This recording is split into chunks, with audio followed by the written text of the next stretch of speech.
अस्सलाम वालेकुम। My name is Mohammad Sufiyan. I am physics teacher. आज का हमारा टॉपिक है energy stored in an inductor. हम ऑलरेडी चैप्टर नंबर 12 के अंदर ये बात सीख चुके हैं कि जब कैपेसिटर को हम बैटरी के साथ कनेक्ट करते थे तो प्लेट्स के दरमियान इलेक्ट्रिक फील्ड जनरेट होती थी। तो उस इलेक्ट्रिक फील्ड की वजह से कैपेसिटर की प्लेट्स के दरमियान एनर्जी स्टोर होती थी। अब हमारे पास इंडक्टर है, जब इंडक्टर में करंट पास करेगा तो इसमें मैग्नेटिक फील्ड पैदा होगी, तो इस इंडक्टर के अंदर भी एनर्जी स्टोर होगी इन टर्म ऑफ मैग्नेटिक फील्ड।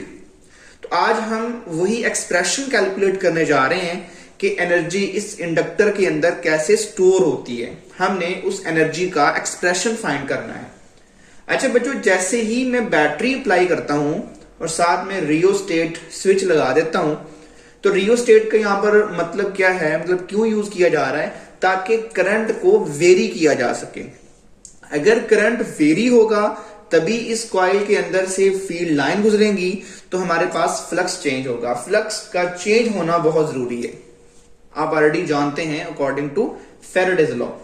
तो इंड्यूस्ड ईएमएफ, इस कॉइल के अंदर जो ईएमएफ इंड्यूस होगा that is work done per unit charge, बिल्कुल वैसा ही ईएमएफ जैसा बैटरी के अंदर होता है। तो हमारे पास जो इंड्यूस्ड ईएमएफ है उसकी डेफिनेशन फिर क्या हुई, work done per unit charge. ये चार्ज बेसिकली डिवाइड हो रहा है, इस इंड्यूस्ड ईएमएफ से मल्टीप्लाई हो जाएगा, तो delta W is equal to induced EMF multiply charge. इसे मैंने इक्वेशन नंबर 1 का नाम दे दिया। अच्छा, आप लोग जानते हैं कि इंड्यूस्ड ईएमएफ फॉर इंडक्टर के अंदर जो ईएमएफ इंड्यूस होता है उसका एक अलग से एक्सप्रेशन भी हमने फाइंड किया था, टॉपिक सेल्फ इंडक्शन। उस सेल्फ इंडक्शन वाले टॉपिक के अंदर ये एक्सप्रेशन मैंने बनाया था लास्ट में। तो induced EMF for inductor also equal to L self inductance multiply rate of change of current.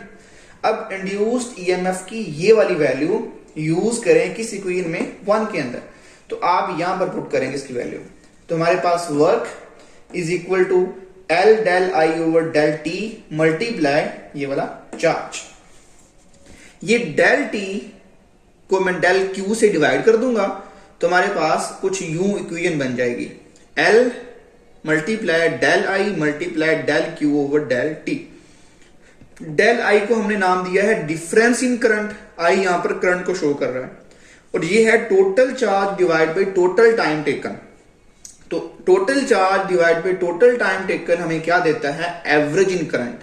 तो हमारे पास delta W is equal to L multiply difference in current multiply average in current. इसे मैंने equation number 2 का नाम दिया है।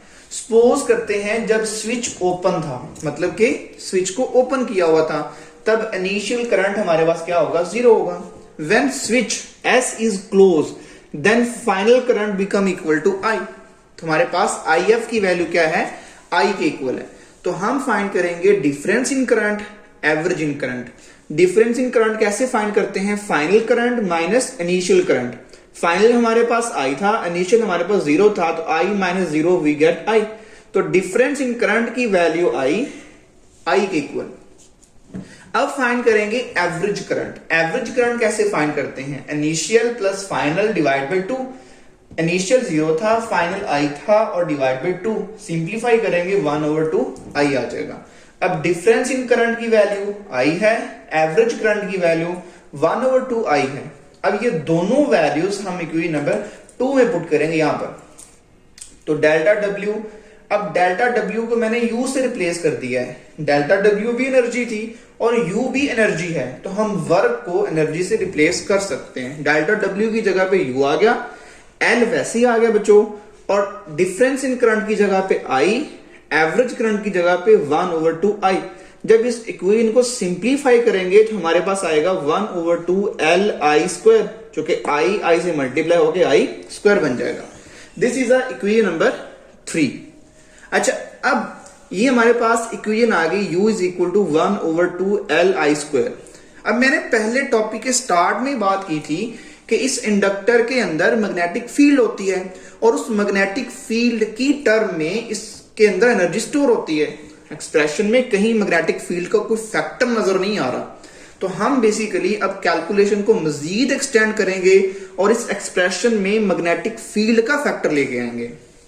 तो फॉर इंडक्टर बेसिकली सोलिनॉइड ही होती है, तो सोलिनॉइड के लिए मैग्नेटिक फील्ड का फॉर्मूला ये हमने फाइंड किया हुआ है चैप्टर नंबर 14 के अंदर। तो यहां से आई की वैल्यू क्या निकली, तो ये हमारे पास म्यू नॉट एन जो है ये बी के साथ डिवाइड हो जाएगा, तो करंट की वैल्यू हमारे पास क्या आ गई, B over mu not N. इसे मैंने इक्वेशन नंबर 4 कह दिया, ठीक है। अच्छा, अब इस कॉइल के अंदर से फ्लक्स चेंज हो रहा है और सेल्फ इंडक्शन के टॉपिक में ये वाली डेफिनेशन मैंने पढ़ी हुई थी, N phi is equal to L I. अब फाई क्या होता है हमारे पास, flux which is equal to B A. अब हमारे पास सोलिनॉइड के लिए बी की वैल्यू मैंने अभी बताई है आपको, म्यू नॉट एन आई। तो यहां पर पुट करेंगे flux is equal to mu not N I और ये एरिया। तो फ्लक्स बेसिकली किसके इक्वल आया, mu not N I A. अब फ्लक्स की ये सारी वैल्यू मैंने इस जगह पे पुट कर देनी है, तो मेरे पास फिर ये बन जाएगा N mu not N I A is equal to L I. अब दोनों तरफ आई कॉमन है, कैंसिल हो जाएगा, तो मेरे पास एक्सप्रेशन बन जाएगा ये वाला, ठीक है, N mu not N A is equal to L. अब आप लोगों ने पढ़ा हुआ है कि स्मॉल एन होता है number of turns per unit length, तो यहां से कैपिटल एन की वैल्यू क्या आएगी, ये एल स्मॉल एन से मल्टीप्लाई हो जाएगा, तो capital N is equal to small N multiply L. अब कैपिटल एन की वैल्यू मैंने यहां पर पुट कर देनी, जहां पर एरो जा रहा है रेड कलर का, तो पुट करें N L mu not N A is equal to L.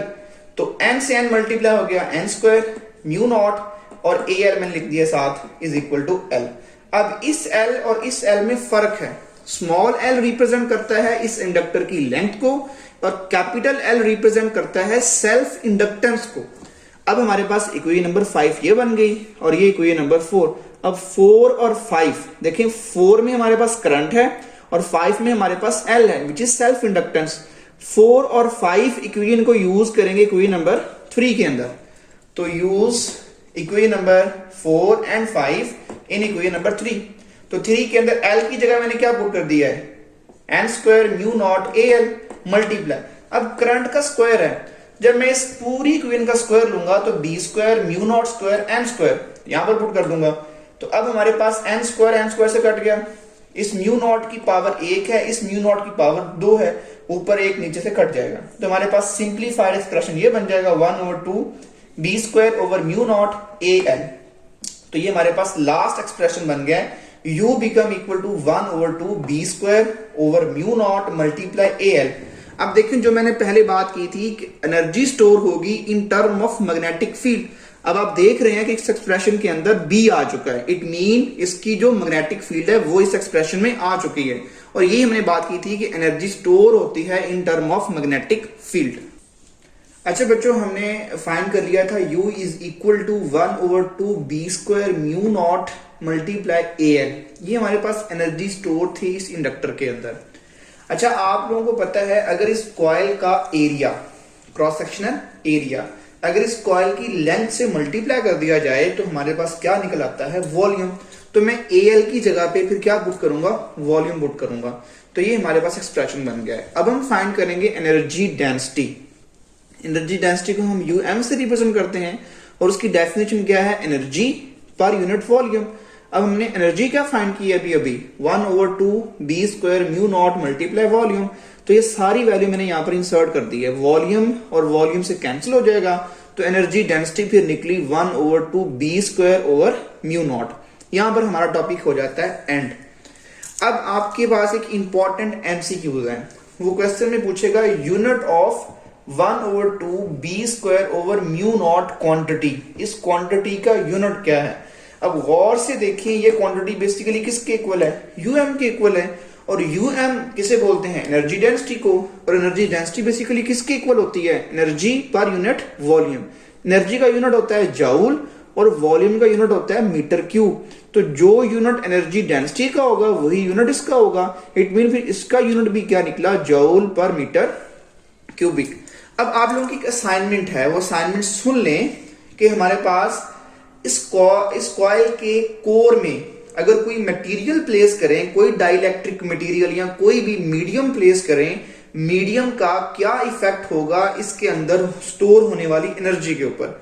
Mean के एनर्जी मीडियम के ऊपर कैसे डिपेंड करती है, मीडियम रखने से एनर्जी इंक्रीज होगी या डिक्रीज होगी, ये आपकी असाइनमेंट है। Thank you.